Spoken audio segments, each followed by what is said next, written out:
¿Alguna vez te has sentido drenado después de hablar con alguien? Como si su sola presencia absorbiera tu paz y tu energía. La Biblia no ignora este tipo de relaciones. En Proverbios 22, 24, 25 leemos: no te hagas amigo de la gente iracunda, ni te juntes con los que pierden los estribos con facilidad, no sea que aprendas sus malas costumbres y tú mismo caigas en la trampa. Esta advertencia es clara. El entorno que nos rodea puede contaminar nuestro espíritu si no somos sabios.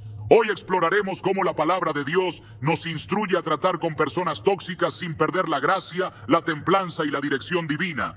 Te mostraremos cómo identificar estos comportamientos, responder con sabiduría espiritual y proteger tu corazón sin romper el mandamiento del amor. ¿Estás listo para entender lo que Dios tiene reservado para ti cuando enfrentas relaciones difíciles? Desde muy temprano en la vida, todos nos encontramos con personas que parecen caminar con una sombra invisible a su alrededor. Son aquellas que con una sola palabra pueden drenar nuestra energía, desorientar nuestra fe o sembrar confusión en nuestras emociones. A veces están muy cerca, en el trabajo, en la familia, incluso en la iglesia. No siempre son malintencionadas, pero sí consistentemente negativas, críticas o manipuladoras. ¿Cómo lidiamos con este tipo de personas sin caer en la condena, sin ser atrapados en el juicio, pero también sin permitir que su toxicidad invada nuestra paz? Esta es una de las tensiones más profundas que viven quienes desean caminar en obediencia a Dios, porque el Señor nos llama a amar, pero no a ser devorados. La clave está en desarrollar discernimiento espiritual. En Mateo 7:16, Jesús dice con total claridad: por sus frutos los conoceréis. Él no nos está llamando a juzgar el corazón de los demás, algo que solo Dios puede hacer, sino a observar con sabiduría los resultados de sus acciones, las consecuencias de sus palabras, el patrón de sus actitudes. Un árbol se conoce por el fruto que produce. Esta enseñanza es profundamente liberadora porque nos permite identificar la toxicidad sin que eso signifique dejar de amar, sin que eso implique caer en una actitud farisaica de superioridad espiritual. Es una invitación a mirar con los ojos del Espíritu, no desde el orgullo, sino desde la protección que nace del amor. Jesús mismo nos dio ejemplo de cómo interactuar con quienes manifestaban actitudes destructivas. No evitaba a los pecadores, pero tampoco se entregaba por completo a quienes no estaban dispuestos a cambiar. En Juan 2, 24, 25 se nos dice: pero Jesús no se fiaba de ellos, porque los conocía a todos, y no necesitaba que nadie le diera testimonio del hombre, pues él sabía lo que había en el hombre. Esta afirmación es asombrosa. Jesús, quien amó hasta dar su vida, también establecía un tipo de distancia espiritual con quienes aún no estaban preparados para recibirlo. Él discernía, sin despreciar. Él observaba, sin cerrarse al amor. Esta es la actitud que nos permite navegar en relaciones difíciles sin comprometer nuestro corazón. Conocer a una persona tóxica no significa necesariamente que sea un enemigo. A veces son personas heridas, personas que han desarrollado mecanismos de defensa tan intensos que terminan lastimando a otros sin darse cuenta. Pero ahí es donde el discernimiento bíblico entra como una brújula indispensable. En Proverbios 4:23 leemos: sobre toda cosa guardada, guarda tu corazón, porque de él mana la vida. Este versículo no es una sugerencia suave, es una instrucción firme. Guardar el corazón implica saber a quién le damos acceso a nuestras emociones, nuestras conversaciones, nuestro tiempo. No todas las personas están destinadas a caminar con nosotros en la misma intimidad espiritual. Muchos creyentes luchan porque sienten que amar significa permitir todo. Creen que decir no o poner distancia emocional es faltar al mandamiento de amar al prójimo. Pero ese es un error de interpretación. El amor bíblico no es permisividad. El amor de Dios es sabio, firme, compasivo, pero no ingenuo. En Efesios 5:11 Pablo nos instruye: no participen en las obras infructuosas de la oscuridad, sino más bien denúncienlas. Es una advertencia directa. Podemos reconocer el mal sin permitir que nos contamine. Podemos señalar lo destructivo sin perder la mansedumbre. Podemos amar sin ser absorbidos por la amargura o la manipulación del otro. Recordemos la historia de Jesús y Pedro. En Mateo 16, 22, 23, Pedro trata de persuadir a Jesús de que no debe ir a la cruz. Pedro no tenía malas intenciones, pero sus palabras nacían de una lógica humana, no divina. La respuesta de Jesús fue contundente: apártate de mí, Satanás, me eres tropiezo. Jesús no rechazó a Pedro como discípulo, pero sí confrontó la influencia que en ese momento venía de una fuente equivocada. Esto nos revela que incluso personas cercanas, personas que amamos, pueden temporalmente actuar como instrumentos de tropiezo si no están caminando en el mismo alineamiento espiritual. El discernimiento nos permite ver esto con claridad y responder con sabiduría, sin cerrar nuestro corazón, pero sí poniendo límites al espíritu que opera detrás. No siempre se trata de confrontar o de alejarse por completo. A veces, el discernimiento nos lleva a orar más, a callar cuando antes hablábamos, a observar en vez de reaccionar.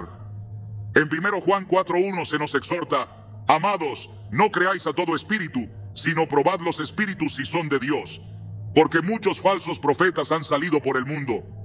Este principio aplica no solo a predicadores, sino también a relaciones cotidianas. No todo consejo viene del cielo, no toda emoción proviene del Espíritu Santo, y no toda presencia en tu vida ha sido enviada por Dios. Algunas personas entran por una puerta que tú no cerraste a tiempo, y para cerrarla no necesitas violencia, solo necesitas luz. Cuando comienzas a pedir discernimiento en oración, algo cambia.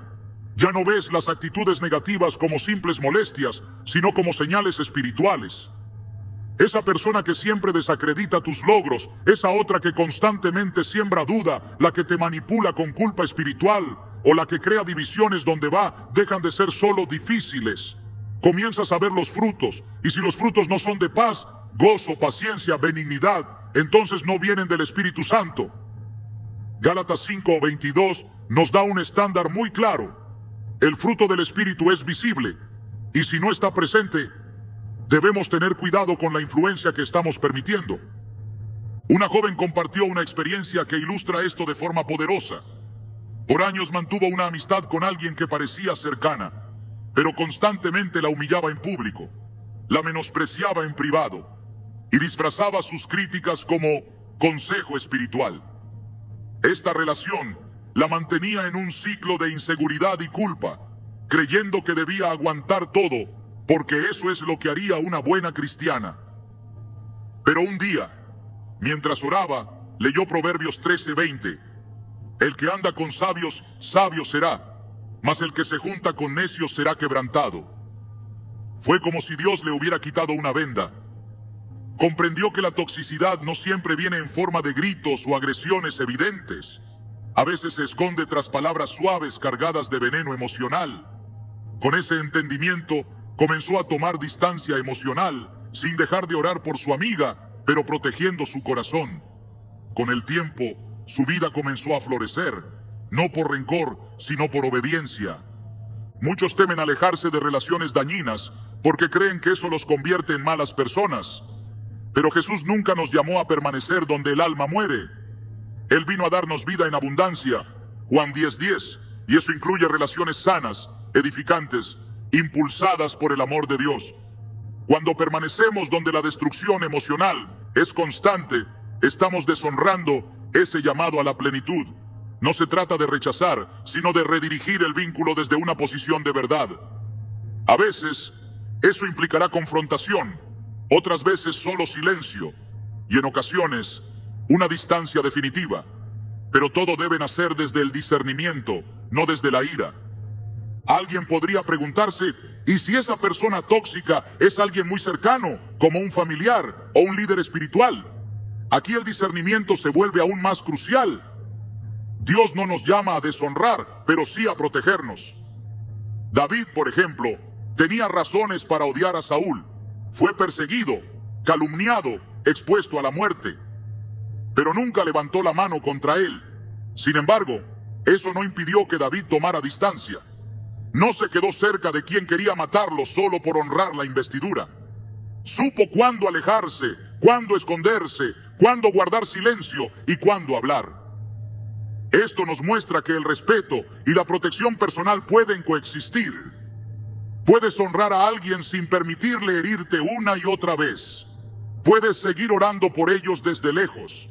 sin que eso implique abrir las puertas al abuso emocional o espiritual. El discernimiento también te ayuda a ver cuándo tú mismo estás siendo la persona tóxica. Este punto no es fácil de reconocer, pero es vital. Hay momentos en los que nuestras heridas no sanadas, nuestro orgullo o nuestras frustraciones nos convierten en la fuente de tensión para otros. Aquí el Espíritu Santo obra con convicción, no con condena. En Salmo 139, 23, 24, David clama: examíname, oh Dios, y conoce mi corazón. Pruébame y conoce mis pensamientos, y ve si hay en mí camino de perversidad, y guíame en el camino eterno. Esta oración debe estar presente en todo proceso de discernimiento, no solo para ver lo que los demás hacen, sino para permitir que Dios nos muestre lo que hay dentro de nosotros. La sabiduría espiritual no es selectiva, es transformadora. No solo te protege, también te limpia. Cuando el discernimiento es auténtico, no produce orgullo, sino humildad.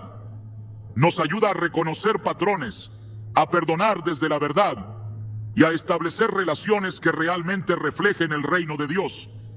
Porque el plan de Dios para nuestras vidas no incluye ambientes donde su presencia se ahoga, ni relaciones donde la luz no puede brillar. Con cada decisión, con cada conversación, con cada oración, Dios te está enseñando a ver más allá de las apariencias, a escuchar lo que no se dice, a sentir la paz o la inquietud que su espíritu deposita en ti como señales. Y cuando confías en esa guía, cuando caminas con los ojos abiertos del alma, todo cambia. Ya no te sientes culpable por proteger tu corazón. Ya no te saboteas por complacer a quienes no quieren cambiar. Ya no te desgastas intentando rescatar a quien no desea ser rescatado. Solo sigues adelante, con amor, con oración, con firmeza, sabiendo que el discernimiento no divide, sino que ordena. Y en ese orden, encuentras vida. No todas las batallas se ganan con palabras. En ocasiones la mayor muestra de sabiduría es el silencio. Cuando se trata de lidiar con personas tóxicas, el instinto natural suele empujarnos a defendernos, justificarnos o responder con igual intensidad. Pero la palabra de Dios nos presenta otra estrategia, una que no es pasividad, sino autoridad bajo control, una que no nace del miedo, sino del dominio espiritual. En Isaías 30:15, el Señor declara: en descanso y en reposo seréis salvos, en quietud y en confianza estará vuestra fortaleza. Esta no es una invitación a ceder ante la injusticia, sino a adoptar una postura guiada por el Espíritu, donde el silencio no significa derrota, sino poder. El silencio no es ausencia de acción, sino una forma elevada de resistencia. A lo largo de las Escrituras encontramos que Dios utiliza el silencio para posicionar a sus hijos en lugares de ventaja espiritual. Jesús, frente a sus acusadores, guardó silencio. En Mateo 27, 12, 14 se nos dice: y siendo acusado por los principales sacerdotes y por los ancianos, nada respondió. Pilato entonces le dijo: ¿no oyes cuántas cosas testifican contra ti? Pero Jesús no le respondió ni una palabra, de tal manera que el gobernador se maravillaba mucho. Este momento no fue debilidad, fue el máximo despliegue de control. Jesús no necesitaba demostrar nada. Él sabía quién era. Y cuando sabes quién eres en Dios, no necesitas defenderte ante quienes solo buscan provocarte. El mundo promueve la reactividad, responde, ataca, defiéndete. Pero el reino de Dios opera en otro nivel. El silencio guiado por el Espíritu es una barrera que impide que la provocación encuentre eco en el alma. Cuando una persona tóxica lanza palabras diseñadas para herir, espera una reacción. Espera que te rebajes a su nivel. Pero cuando el silencio es tu respuesta, rompes el ciclo. No estás cediendo, estás ascendiendo. No estás ignorando, estás discerniendo. Proverbios 17, 27, 28. Lo afirma con claridad. El que ahorra sus palabras tiene sabiduría. El hombre prudente es de espíritu sereno. Aun el necio, cuando calla, es contado por sabio. Esta sabiduría no se aprende en un día, pero transforma la manera en que enfrentamos los conflictos. Callar no significa aceptar lo injusto. Significa que eliges tus batallas con sabiduría, que no todo merece tu energía, que no todo requiere tu voz. El silencio puede ser un acto de guerra espiritual. Cuando Nehemías fue confrontado por sus enemigos, ellos intentaron detener la obra de reconstrucción con palabras y amenazas, pero Nehemías no discutió. En Nehemías 6:3 respondió: estoy ocupado en una gran obra y no puedo ir. ¿Por qué cesaría la obra dejándola yo para ir a vosotros? Su respuesta fue firme pero breve. No se dejó arrastrar al terreno del conflicto. Eligió seguir construyendo en lugar de detenerse a debatir con quienes no buscaban edificación, sino distracción. El silencio también revela madurez espiritual. El alma que ha sido entrenada en la presencia de Dios aprende a escuchar más que a hablar. Aprende que la voz más importante no es la suya, sino la de Dios. En Eclesiastés 3:7 se nos recuerda que hay tiempo de callar y tiempo de hablar. Discernir cuál es parte de la formación espiritual. Una respuesta impulsiva puede cerrar puertas. Un silencio guiado puede abrir caminos. En momentos donde la tensión crece, donde la provocación es evidente, el silencio no es evasión, es alineación con el cielo. Cuando David fue injustamente perseguido por Saúl, no respondió con acusaciones ni insultos. Pudo haber hablado, pudo haber defendido su integridad, pero eligió el silencio y la obediencia. En 1 Samuel 24, cuando tuvo la oportunidad de vengarse, simplemente dijo: Jehová juzgará entre tú y yo. Esa declaración, sobria y firme, brotó después de mucho silencio. David no discutió, no se desvió. Su confianza estaba en que Dios vindicaría su causa. Esta actitud lo mantuvo en el centro de la voluntad de Dios y evitó que la amargura contaminara su corazón. Hay momentos en los que el silencio no es solo recomendable, sino necesario. Cuando las palabras se convierten en armas, el silencio es escudo. Cuando el ambiente está cargado de manipulación, el silencio es protección. Y cuando no hay voluntad de diálogo verdadero, el silencio preserva la dignidad del alma. El sabio no es aquel que siempre tiene una respuesta, sino aquel que sabe cuándo su silencio dice más. En Proverbios 10:19 encontramos: en las muchas palabras no falta pecado, mas el que refrena sus labios es prudente. Esta prudencia es una forma de gobierno interior que honra a Dios y protege la paz. El Espíritu Santo no solo habla, también enseña a callar. Su dirección no siempre viene en forma de palabras proféticas o impulsos para declarar. A veces su guía se manifiesta en el control de la lengua. Santiago 1:19 nos instruye: todo hombre sea pronto para oír, tardo para hablar, tardo para airarse. Esta lentitud para hablar no es lentitud mental, es sensatez espiritual. En medio de una discusión con una persona tóxica, el silencio puede ser la única forma de no contaminarse con el mismo espíritu. No se trata de represión, sino de autoridad, de entender que no todas las batallas se ganan hablando. Cuando alguien cargado de crítica, burla o manipulación busca tu atención, tu silencio puede ser una declaración de independencia emocional. Al no responder, estás diciendo: no recibiré esta carga. Estás eligiendo la libertad por encima del ego. Estás escogiendo el reposo por encima del conflicto. En el libro de Éxodo, cuando el pueblo de Israel se enfrentaba al ejército de Faraón y el miedo era palpable, Moisés dijo algo que debe resonar en cada creyente que se siente acosado por la toxicidad de otros: Jehová peleará por vosotros y vosotros estaréis tranquilos. Éxodo 14:14. Esa tranquilidad no es resignación, es confianza absoluta en que Dios actúa mientras tú callas. El silencio no es siempre la respuesta final, pero sí puede ser el inicio de una intervención divina. Hay momentos en los que callar es sembrar. La semilla de la paciencia, la semilla de la templanza, la semilla de la obediencia. Y a su tiempo, esa semilla dará fruto. Gálatas 6:9 nos anima: no nos cansemos, pues, de hacer bien, porque a su tiempo segaremos, si no desmayamos. A veces, hacer el bien es callar cuando se quiere gritar, es guardar la paz cuando el alma clama por justicia inmediata, pero cuando esa paz se mantiene, Dios se encarga de lo demás. El mismo Jesús nos enseñó que la verdadera autoridad no siempre necesita ser verbalizada. En Marcos 4, cuando enfrentó la tormenta, Su orden fue breve: calla, enmudece. Y el viento obedeció. Jesús no gritó, no explicó, no discutió con la naturaleza, solo dio una palabra de autoridad. Ese mismo principio se aplica cuando enfrentamos tormentas humanas. Hay momentos en que una palabra con autoridad es suficiente, pero antes de hablar, hay que haber estado en silencio, porque solo el que sabe callar sabe cuándo hablar, y solo el que escucha la voz de Dios sabe cuándo levantar la suya. Callar ante el ataque no es ignorar la verdad, es permitir que la verdad hable sola, es confiar en que Dios ve más allá de las apariencias y actúa en los corazones. En el Salmo 37:7 se nos exhorta: guarda silencio ante Jehová y espera en él. No te alteres con motivo del que prospera en su camino, por el hombre que hace maldades. Este versículo une dos elementos fundamentales: silencio y esperanza. No se trata solo de no hablar, sino de confiar activamente en que el bien prevalecerá. El silencio que nace de la fe no es vacío, está lleno de expectativa.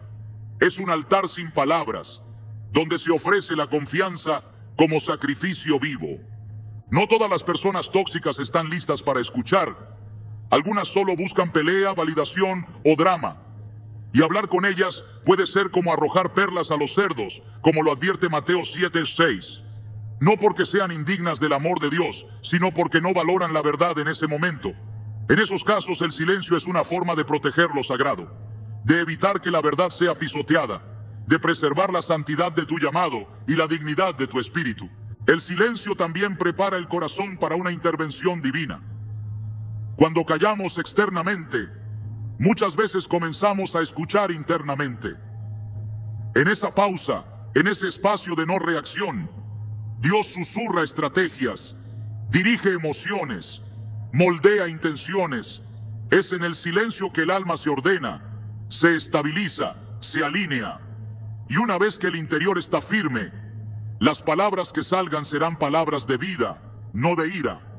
En Colosenses 4:6 se nos enseña: sea vuestra palabra siempre con gracia, sazonada con sal, para que sepáis cómo debéis responder a cada uno. Pero para hablar con gracia, primero hay que escuchar con gracia. Y para escuchar con gracia, muchas veces hay que hacer silencio. A lo largo de toda la Escritura, el silencio no es descrito como debilidad, sino como señal de confianza. La confianza de quien sabe que Dios tiene la última palabra. La confianza de quien no necesita ganar una discusión para tener paz. La confianza de quien ya fue vindicado en lo secreto, aunque no sea entendido en lo público. En el reino, el silencio es una forma de adoración. Es decirle a Dios: tú eres mi defensa, tú eres mi juez, tú eres mi justicia. Cuando esta actitud habita el corazón, ninguna palabra tóxica logra penetrar, porque el alma está anclada en un nivel superior, en una paz que no depende de lo que otros digan o hagan. El llamado a guardar silencio no es una estrategia humana, es una enseñanza espiritual. Es una forma de operar en lo invisible, de moverse en el espíritu, de actuar con discernimiento. El silencio dirigido por Dios no te hace perder influencia, te eleva. No te debilita, te refuerza. No te deja sin voz, te conecta con la voz que realmente importa. Y una vez que esa voz habla, todo se alinea. Lo externo se somete a lo eterno, lo visible se rinde ante lo invisible, y el alma encuentra descanso, aún en medio del conflicto. El mandamiento de amar al prójimo nunca fue una invitación al agotamiento, ni una justificación para permitir el abuso emocional o espiritual. El amor según Dios no es ciego, tampoco es pasivo. Es un amor que edifica, que corrige, que pone límites cuando es necesario. En las relaciones con personas tóxicas, este principio se vuelve fundamental, no por orgullo ni por dureza de corazón, sino por obediencia a un Dios que también nos llama a cuidar de nuestra alma. En Marcos 12:31, Jesús dijo: amarás a tu prójimo como a ti mismo. Esta declaración no solo encierra el llamado a amar a otros, sino que también establece el estándar de ese amor, como a ti mismo. Esto implica cuidado, respeto, protección. No puedes amar al otro de forma saludable si te estás descuidando en el proceso. Muchas veces se confunde el amor con la tolerancia absoluta. Se cree que para agradar a Dios hay que soportarlo todo, ceder siempre, permanecer en ambientes o relaciones que deterioran poco a poco la paz interior. Pero esto no es lo que enseñan las Escrituras. Incluso Jesús, en su perfecta compasión, se apartaba de las multitudes, se retiraba de ciertos lugares, dejaba de hablar cuando los corazones no estaban dispuestos a escuchar.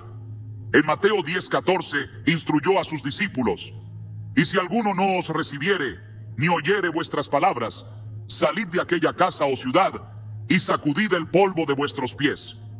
Esta no fue una enseñanza circunstancial, fue un principio espiritual. Cuando el corazón del otro no está abierto a la verdad, insistir más allá de lo necesario no transforma, contamina. Poner límites no significa cortar el amor, significa canalizarlo correctamente. Un río sin cauce se desborda.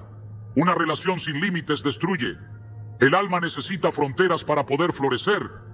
El respeto mutuo solo es posible cuando ambos entienden que no todo está permitido, que hay zonas sagradas que no deben cruzarse, que la dignidad del otro es un territorio que merece cuidado. En Proverbios 25:17 se nos da un consejo sabio: detén tu pie de la casa de tu vecino, no sea que hastiado de ti te aborrezca. Este versículo, aunque breve, revela una verdad profunda. Incluso lo bueno en exceso, sin límites, puede volverse destructivo. La sabiduría consiste en saber hasta dónde llegar y cuándo retirarse. El amor que Dios nos enseña es un amor que no cede ante la manipulación, no se doblega ante el chantaje emocional, ni se diluye por la presión de agradar. Jesús amó perfectamente, pero no fue complaciente. No dejó que las expectativas ajenas definieran sus pasos. Su identidad y su misión estaban ancladas en el Padre, no en la aprobación de los hombres. En Juan 6:15, después de que la multitud quiso hacerlo rey por la fuerza, se nos dice: pero entendiendo Jesús que iban a venir para apoderarse de él y hacerle rey, volvió a retirarse al monte él solo. Rechazó el halago que intentaba desviar su propósito. Se retiró. Marcó el límite. No todo ofrecimiento es bendición. No toda compañía es asignación divina. Hay momentos en los que retirarse es obedecer. Cuando se trata de relaciones tóxicas, muchas veces se siente una lucha interna entre la fidelidad al otro y la fidelidad al llamado. Pero cuando esa relación comienza a interferir con la voz de Dios, cuando el vínculo empieza a distraer de la paz, del enfoque, de la obediencia, es momento de poner un alto. No desde la ira, sino desde la claridad. No con confrontación, sino con determinación. En 2 Corintios 6:14, el apóstol Pablo escribe: no os unáis en yugo desigual con los incrédulos, porque ¿qué compañerismo tiene la justicia con la injusticia? Aunque este versículo ha sido aplicado comúnmente a relaciones sentimentales, su principio abarca todas las asociaciones que afectan nuestra santidad. El yugo desigual no siempre es religioso, también puede ser emocional, espiritual, relacional. Cuando uno busca la paz y el otro el conflicto, cuando uno desea la verdad y el otro la manipulación, el yugo se vuelve una carga que no edifica. El límite saludable es una manifestación de madurez espiritual. Requiere discernimiento, pero también valentía. Hay quienes se quedarán desconcertados cuando empieces a poner límites, porque se habían acostumbrado a tu silencio, a tu disponibilidad incondicional, a tu constante necesidad de agradar. Pero establecer una frontera no es ofensa, es protección. En ocasiones, el acto más amoroso que puedes ofrecerle a alguien es no permitirle seguir haciendo daño. No porque dejes de quererle, sino porque eliges no acompañar su autodestrucción, ni permitir que te arrastre con ella. En Gálatas 1:10, Pablo lo deja claro: ¿busco ahora el favor de los hombres o el de Dios? ¿O trato de agradar a los hombres? Pues si todavía agradara a los hombres, no sería siervo de Cristo. Este versículo revela que, a veces, ser fiel al llamado implica decepcionar expectativas humanas. En los evangelios, vemos cómo Jesús no permitía que el dolor de otros lo manipulara. Sí, sanaba. Sí, liberaba. Pero no respondía a todos de la misma manera. No se dejaba controlar por la urgencia ajena. Sabía cuándo actuar, cuándo esperar y cuándo pasar de largo. En Lucas 4:42-43, después de sanar a muchos, la multitud quiso retenerlo, Pero Jesús respondió: es necesario que también a otras ciudades anuncie el evangelio del reino de Dios, porque para esto he sido enviado. No se quedó donde era aclamado, si eso significaba descuidar su propósito. Saber decir no también es parte del servicio. Saber retirarse también es parte del llamado. Saber cuándo no es tu batalla es parte de la estrategia divina. Hay relaciones que desgastan más de lo que edifican, vínculos que demandan más de lo que ofrecen, personas que absorben sin límites y que nunca están satisfechas. En tales casos, la obediencia a Dios implica reconocer que no somos el salvador de nadie, que solo Él puede cambiar los corazones, que nuestra tarea no es soportar todo, sino obedecer en todo. El orgullo espiritual muchas veces se disfraza de sacrificio. Pero no todo desgaste es cruz. No todo dolor es señal de que estás cumpliendo tu propósito. En Oseas 4:17 se nos da un mandato que puede parecer duro, pero es profundamente revelador. Efraín se unió a los ídolos, déjalo. Hay momentos en que Dios mismo dice: suéltalo, déjalo, no lo retengas más, ya diste lo que debías dar. Ahora continúa. El silencio, tratado anteriormente, es muchas veces el primer muro de contención. Pero cuando el silencio no basta, el límite debe ser más claro. Distancia, separación, reordenamiento de prioridades. Y todo esto debe hacerse con oración, con humildad, con sabiduría, pero también con decisión. Porque si no proteges lo que Dios depositó en ti, otros lo harán a su manera. La misión que te fue confiada necesita espacio. No puede desarrollarse en ambientes donde reina el caos. El Espíritu Santo no opera en medio del desorden emocional. En 1 Corintios 14:33 se nos recuerda: porque Dios no es Dios de confusión, sino de paz. Y donde no hay paz, no hay habitación para su presencia. La madurez espiritual consiste en reconocer que no estás llamado a salvar a todos, ni a entender todo, ni a justificar lo injustificable. Estás llamado a guardar tu corazón, a cultivar tu paz, a obedecer la voz de Dios por encima de cualquier voz humana. No puedes ser canal de vida si estás drenado por dentro. No puedes ser luz si constantemente estás apagándote para no molestar. No puedes ser guía si vives extraviado emocionalmente por querer sostener lo insostenible. En Hebreos 12:1 se nos exhorta: despojémonos de todo peso y del pecado que nos asedia y corramos con paciencia la carrera que tenemos por delante. Algunas relaciones no son pecado, pero sí peso. Y ese peso, aunque parezca noble, te está alejando de la carrera que fuiste llamado a correr. El límite, bien puesto, es una señal de que has entendido tu valor, que reconoces tu identidad en Cristo, que ya no necesitas la validación de personas que no saben amarte correctamente. Es también una forma de decirle a Dios: confío en que tú puedes obrar en el corazón del otro sin que yo me destruya en el intento. Poner límites no es cerrar la puerta al amor, es abrir la puerta a un amor más sano, más sabio, más parecido al de Dios. Es decir, estoy disponible para lo que edifica, pero no para lo que corrompe. Estoy presente para lo que sana, pero no para lo que hiere sin intención de cambio.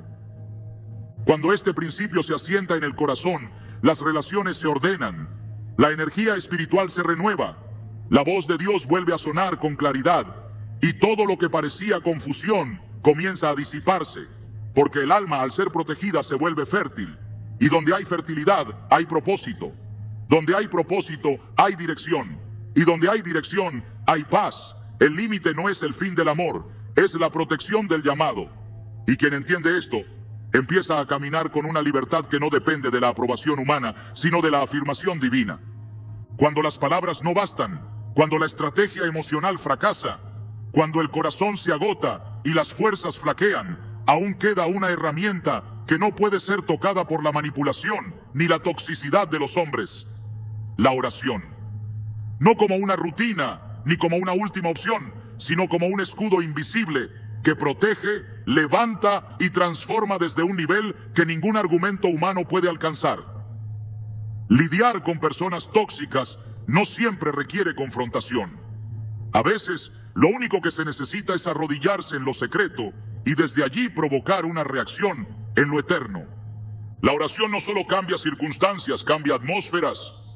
Cuando un ambiente está cargado de hostilidad, cuando el conflicto se repite con la misma intensidad, cuando las palabras ya no producen fruto, es señal de que es tiempo de pelear en otro terreno. Efesios 6:12 lo expresa con una claridad ineludible. Porque no tenemos lucha contra sangre y carne, sino contra principados, contra potestades, contra los gobernadores de las tinieblas de este siglo. Esta declaración no es simbólica, es literal. Detrás de muchas actitudes destructivas, detrás de rostros familiares y palabras hirientes, hay influencias espirituales que buscan desestabilizar tu llamado, robar tu paz, desviar tu enfoque.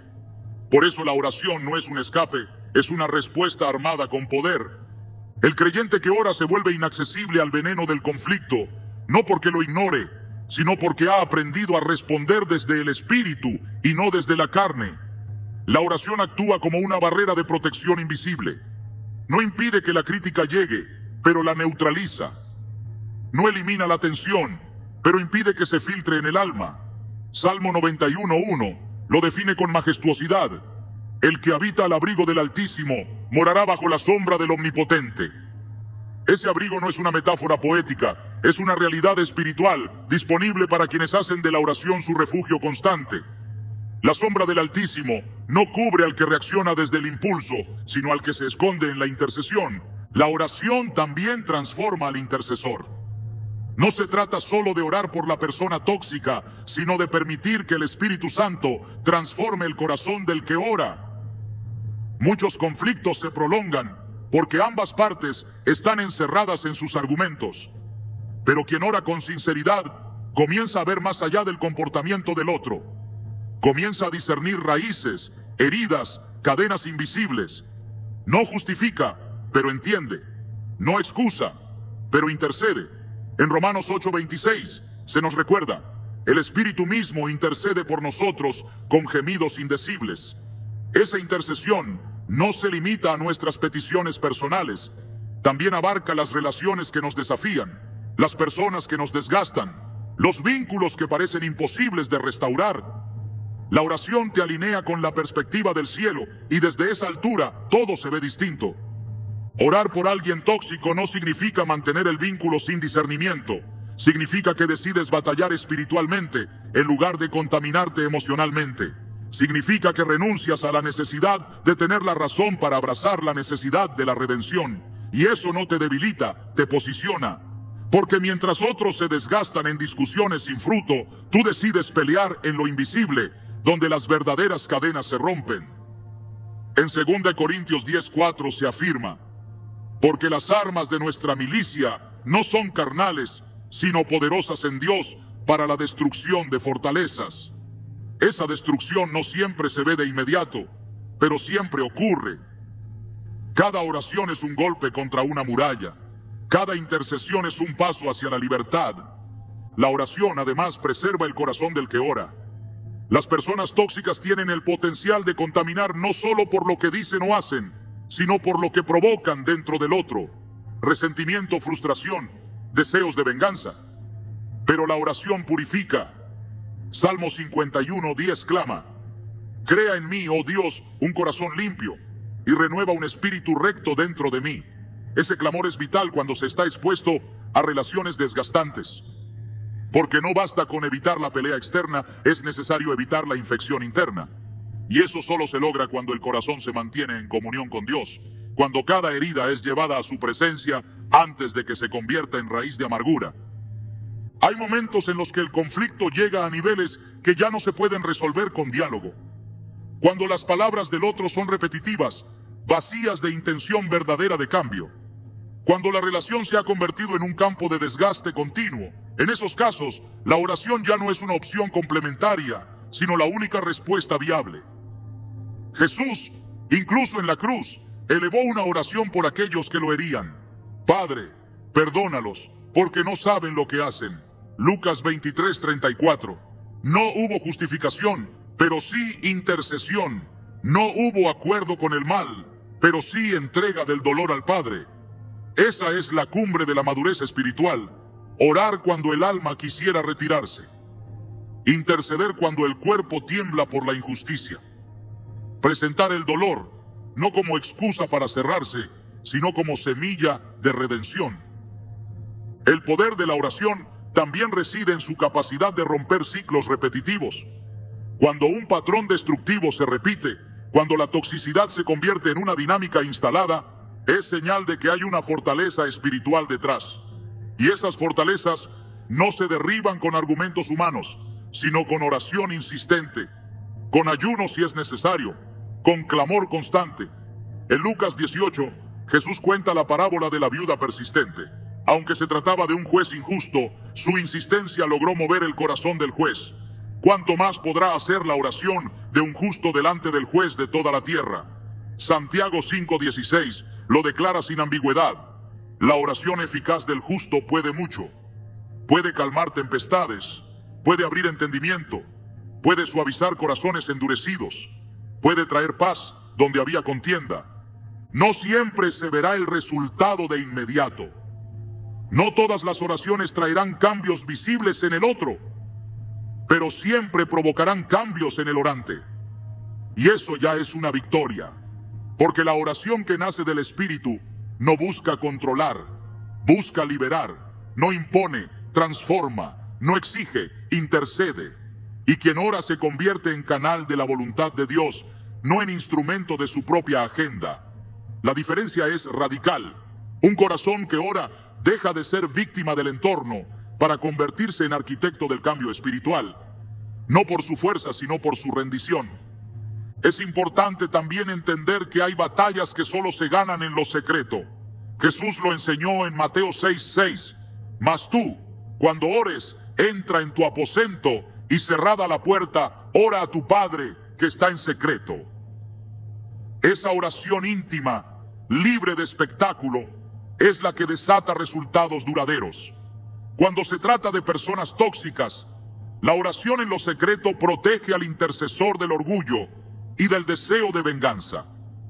Porque no ora para que el otro cambie por obligación, sino para que Dios obre según su perfecta voluntad. Esa entrega es lo que activa el mover divino.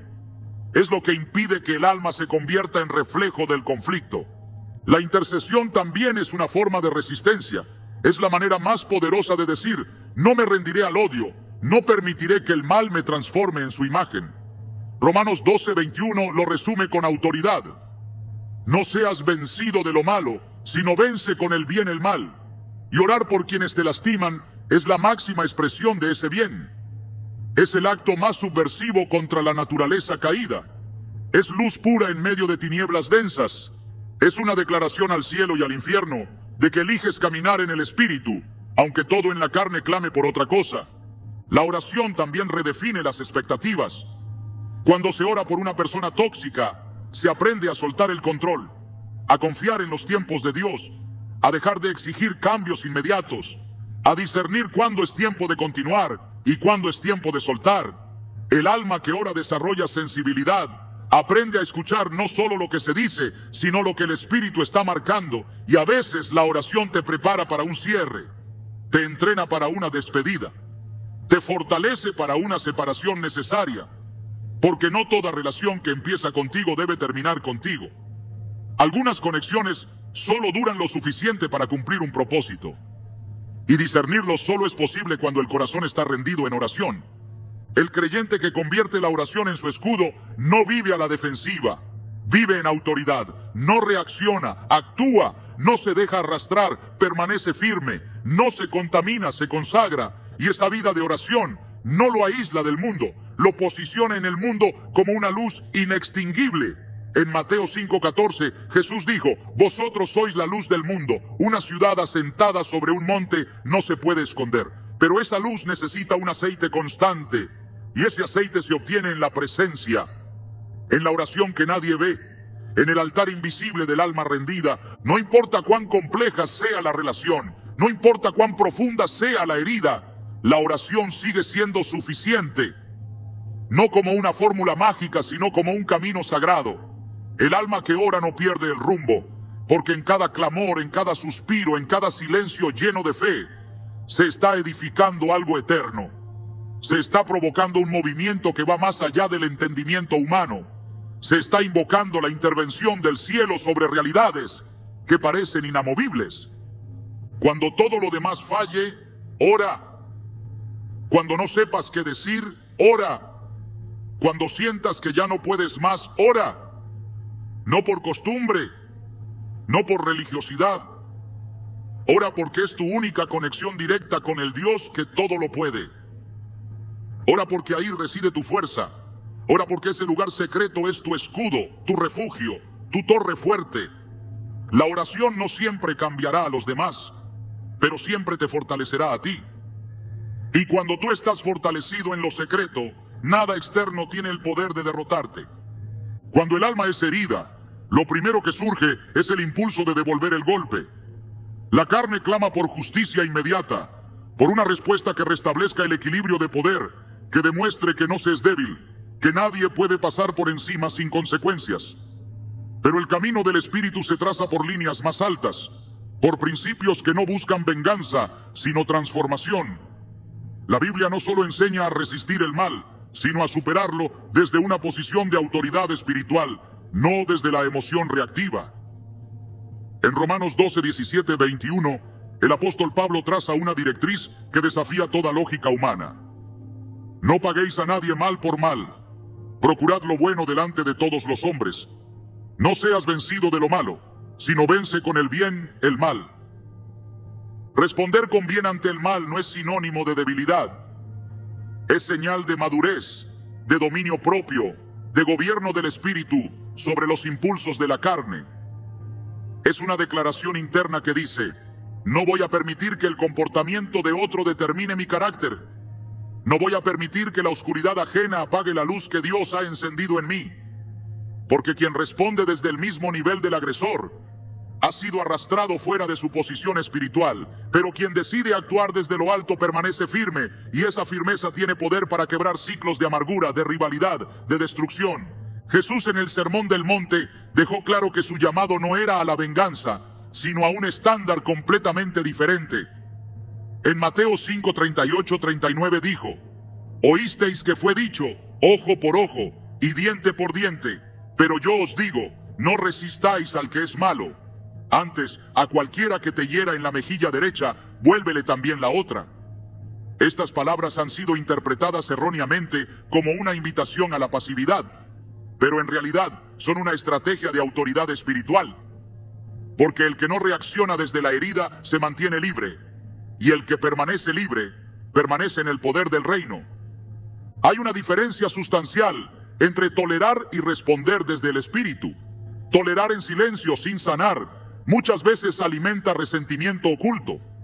Pero actuar desde el espíritu implica reconocer el dolor, presentarlo ante Dios y decidir conscientemente no permitir que ese dolor se transforme en raíz. Es una decisión activa, no pasiva. Es un acto de guerra espiritual. En 1 Pedro 3:9 leemos: no devolváis mal por mal, ni maldición por maldición, sino por el contrario, bendecid, sabiendo que fuisteis llamados para que heredaseis bendición. La bendición no se hereda desde la venganza, sino desde la obediencia. La reacción que nace de la carne busca castigar, humillar, imponer una supuesta justicia. Pero esa reacción contamina, desgasta y abre puertas a otros males. La respuesta que nace del espíritu, en cambio, está guiada por la sabiduría de lo alto. Es lenta para airarse, prudente al hablar, guiada por la mansedumbre que no es debilidad, sino poder bajo control. Santiago 1:20 nos da una razón clara para este llamado al autocontrol. La ira del hombre no obra la justicia de Dios. Esto significa que por más legítimo que parezca el enojo, por más justificado que parezca el deseo de responder con la misma moneda, si esa respuesta no está dirigida por Dios, no producirá el resultado justo, solo generará más caos. Jesús mismo fue el ejemplo perfecto de esta forma de responder. Cuando fue acusado injustamente, no se defendió. Cuando fue golpeado, no maldijo. Cuando fue crucificado, no reclamó. En 1 Pedro 2:23 se resume así: quien cuando le maldecían, no respondía con maldición. Cuando padecía, no amenazaba, sino encomendaba la causa al que juzga justamente. Esa entrega de la causa a Dios es la clave para vivir por el Espíritu, porque confiar en la justicia divina libera al alma del peso de hacer justicia por mano propia. Esa confianza no nace de la indiferencia, sino de la certeza de que el cielo ve, escucha y actúa en su tiempo. En ocasiones quien actúa desde la carne se siente temporalmente victorioso. Ha dicho lo que sentía, ha devuelto la herida, ha restablecido el equilibrio. Pero esa victoria es hueca, dura poco, porque la semilla que deja en el alma es amarga. Se ha reaccionado, pero no se ha vencido. La verdadera victoria ocurre cuando, frente a la provocación, el alma permanece en reposo. Cuando, frente al ataque, la lengua no se desata en ira. Cuando, frente al desprecio, se elige la dignidad de callar o responder con gracia. Proverbios 15:1 lo expresa así: la blanda respuesta quita la ira, mas la palabra áspera hace subir el furor. Esta no es solo una estrategia comunicacional, es un principio espiritual. El Espíritu Santo habita en aquellos que han sido regenerados por Cristo, pero no siempre gobierna cada área de sus vidas. La respuesta frente al conflicto es uno de los campos donde se evidencia con mayor claridad si es la carne o el espíritu quien domina. Gálatas 5:22-23 describe el fruto del espíritu como amor, gozo, paz, paciencia, benignidad, bondad, fe, mansedumbre, templanza. Cada uno de estos frutos es incompatible con la reacción impulsiva, con el deseo de herir, con el impulso de responder al mal con más mal. El fruto no es un ideal abstracto, es el resultado natural de una vida conectada al Espíritu, incluso en medio de la provocación. Quien ha decidido caminar por el camino angosto entiende que no está llamado a reaccionar como los demás. Está llamado a ser sal y luz, aún en entornos contaminados por la amargura, la envidia o la manipulación. Y eso solo es posible cuando la raíz del alma está conectada a la fuente correcta. En Jeremías 17:7-8 se describe al hombre que confía en Dios como un árbol plantado junto a las aguas, que extiende sus raíces hacia la corriente y no teme cuando viene el calor. Esa imagen es la descripción exacta del creyente que no responde desde la carne. Su fuente no es la emoción, es la presencia de Dios. Su alimento no es la necesidad de demostrar fuerza, sino la obediencia que honra al Padre. El reino de Dios no avanza por medio del conflicto humano, sino por la paz que sobrepasa todo entendimiento. Filipenses 4:7 promete que esa paz guardará nuestros corazones y nuestros pensamientos en Cristo Jesús. Esa protección interior es la muralla que impide que el mal del otro penetre y se reproduzca dentro de nosotros. Cuando alguien se convierte en un canal de toxicidad, su objetivo muchas veces no es solo herir, sino contaminar. Pero la paz de Dios es un filtro, un escudo, un muro que impide que lo externo destruya lo que Dios ha construido internamente. El llamado a no devolver mal por mal no es una renuncia a la justicia, sino una entrega de esa justicia a Dios. Es una forma de decir, no me haré juez porque ya tengo uno. Es confiar en que el mismo Dios que te llamó te defenderá. Y cuando Él defiende, lo hace sin error, sin exceso, sin omisión. Su justicia no solo restaura, también exalta. En Isaías 54:17 se declara, ninguna arma forjada contra ti prosperará, y condenarás toda lengua que se levante contra ti en juicio.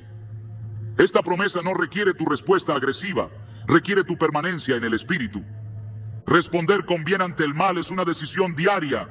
No es un acto aislado, es una forma de vida, una manera de decir con hechos que Cristo realmente vive en ti, porque solo Él puede producir ese tipo de respuesta en un corazón humano. Solo su presencia puede mantenerte en paz cuando la presión aumenta. Solo su palabra puede guiarte cuando todo dentro de ti quiere romper el silencio con dureza. En Juan 14:27, Jesús dejó una promesa que se convierte en ancla en medio del conflicto. La paz os dejo, mi paz os doy. Yo no os la doy como el mundo la da. Esa paz no es la ausencia de conflicto, es la presencia de Cristo en medio de él. El mundo espera reacción, espera revancha, espera gritos, empujones, rupturas. Pero el reino se manifiesta cuando el creyente elige un camino distinto. Cuando en lugar de apagar el fuego con más fuego, lo apaga con agua viva. Cuando en lugar de maldecir, bendice. Cuando en lugar de vengarse, ora. Cuando en lugar de rendirse a la carne, permanece en el espíritu. Esa elección no es siempre fácil, pero es el único camino que produce fruto duradero, y ese fruto testifica, incluso cuando las palabras no han sido pronunciadas. El llamado de Dios sobre una vida no siempre es comprendido por quienes la rodean. El propósito divino que arde dentro de un corazón puede resultar incómodo para aquellos que no han despertado al suyo. Por eso, uno de los mayores desafíos al lidiar con personas tóxicas no es solo resistir sus palabras o evitar sus ataques, sino mantenerse firme en la dirección que Dios trazó, sin permitir que su presencia desvíe el rumbo. Nehemías entendió esto cuando los enemigos intentaron distraerlo con insistencias disfrazadas de diálogo. Su respuesta fue clara: estoy ocupado en una gran obra y no puedo ir. Nehemías 6:3. Esa declaración es una llave espiritual. No se trataba de arrogancia, sino de conciencia. Sabía lo que Dios le había encomendado y no permitiría que voces externas interrumpieran lo sagrado. Muchas veces la toxicidad no se presenta con gritos ni ofensas directas, sino con sutiles palabras que intentan sembrar duda. La serpiente en el Edén no gritó, susurró: con que Dios os ha dicho. Génesis 3:1. Así opera el sabotaje espiritual. No siempre con confrontación, sino con sugerencias que desvían, que hacen vacilar, que debilitan la convicción.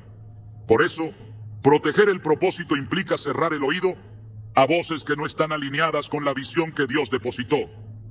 Jesús mismo enfrentó este tipo de distracción cuando Pedro, con buenas intenciones, intentó disuadirlo del camino a la cruz. Su respuesta fue inmediata: apártate de mí, Satanás, me eres tropiezo. Mateo 16:23. No habló a Pedro como persona, sino al espíritu detrás de sus palabras. El que protege su propósito no cede, discierne. La fidelidad al llamado requiere enfoque.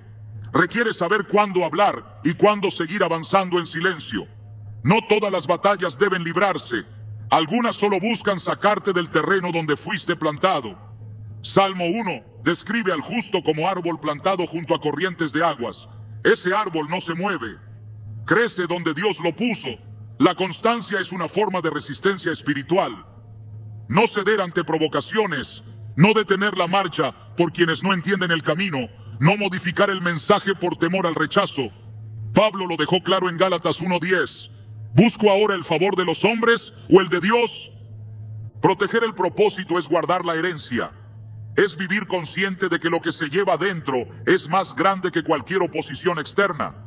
Es caminar con la firmeza de quien sabe que fue separado para algo eterno y no puede arriesgarlo por conversaciones sin fruto o vínculos sin alineamiento. Es tomar la cruz cada día, con los ojos puestos en el que llama, no en los que critican. Porque el que llamó es fiel, y lo que él comenzó también lo perfeccionará. La verdadera victoria no se encuentra en el silencio que evita el conflicto, ni en el límite que protege la paz, ni siquiera en la respuesta sabia que desactiva la provocación. La victoria final ocurre cuando el corazón permanece puro. Porque en un mundo herido, donde la hostilidad se disfraza de sinceridad y la crítica se justifica como preocupación, la mayor conquista espiritual es no permitir que el trato de los demás deforme lo que Dios ya definió en ti. Quien ha lidiado con personas tóxicas y aún conserva la compasión, no ha perdido, ha vencido. Quien ha soportado la presión sin cerrar su alma, ha dado evidencia de que el reino de Dios habita en lo profundo. La meta no es solo relacionarse mejor, es salir de cada batalla más parecido a Cristo, no más parecido a quienes intentaron arrastrarte. Porque cada roce, cada herida, cada palabra injusta se convierte en una herramienta de formación cuando el Espíritu es quien gobierna. Dios no solo te llama a resistir con sabiduría, te llama a florecer sin resentimiento, a caminar sin el peso del pasado, a brillar sin la sombra del dolor.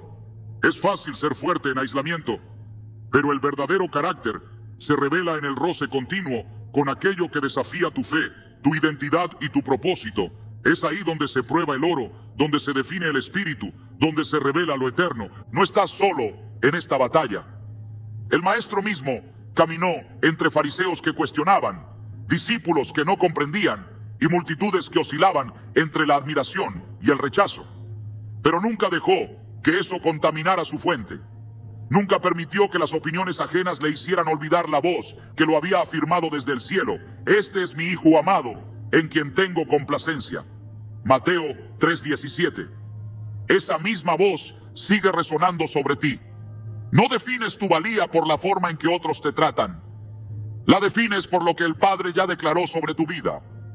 Lidiar con personas difíciles no es solo una habilidad relacional, es una evidencia del fruto que has cultivado en lo secreto. No todos verán lo que hiciste en oración, no todos entenderán por qué no respondiste, pero el cielo sí lo registra.